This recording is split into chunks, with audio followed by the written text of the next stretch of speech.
Hi, um, today I want to talk about Venti. I pulled him in the last patch with Zalonin. I wasted my guaranteed 5 star on Venti solely because of his status as an Archon. That's about it. Well, the character's been out for a long time to know his kit, and being the fact that Kazuha, even Sucrose, with her constellations, has surpassed this character, and it's very unfortunate for an Archon to be surpassed by a regular 5 star character who doesn't really have like a status like Harbinger or anything of that sort.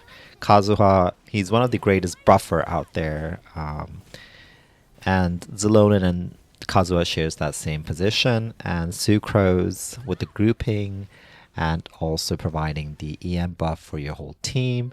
She is a better buffer than the Archon himself, Venti. But the reason, knowing all the facts about this character, why did I pull for this character?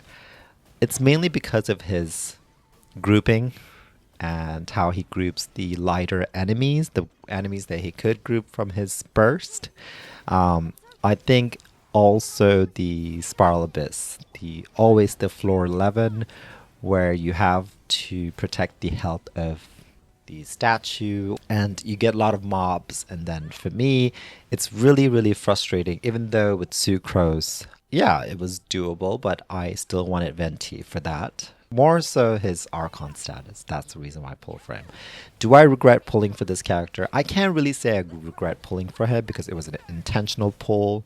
I wanted him, I got him, I wasted my guaranteed pull on him instead of using it on Skirk or Escoffier, but I chose Venti, knowing all of his, information.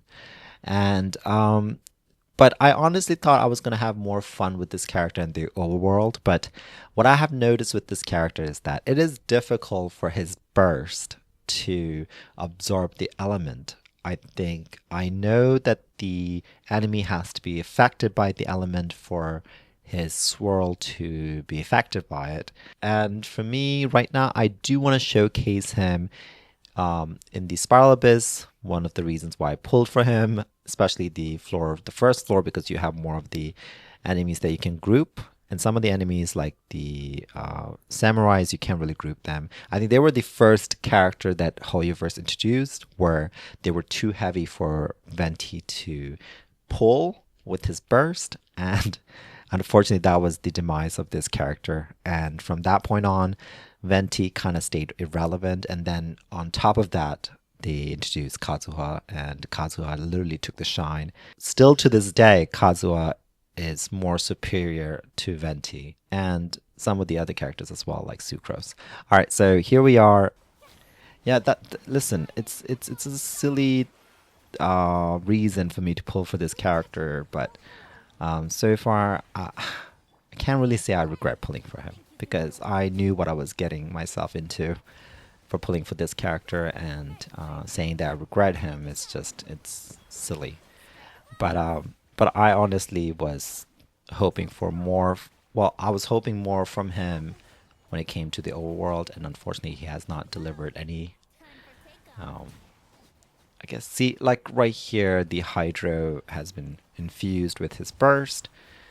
Come on, Venti, and that's the thing. Venti's the annoying part is that his burst. You would hope that's the thing. It's RNG, so you really don't have the control over where it's gonna land. 742 is not too bad, and let's see my Sucrose. I think my Sucrose is well built too.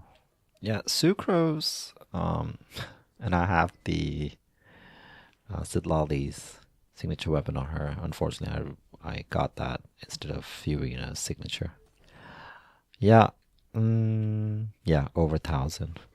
C6, and what she provides is the EM buff for your whole team. And it's very unfortunate the fact that the Anemo Archon cannot do that. Alright, so I just wanted to do a quick video. If you watched the video till this very end, I really appreciate your support. Please like and subscribe, and I'll see you next time. Bye-bye.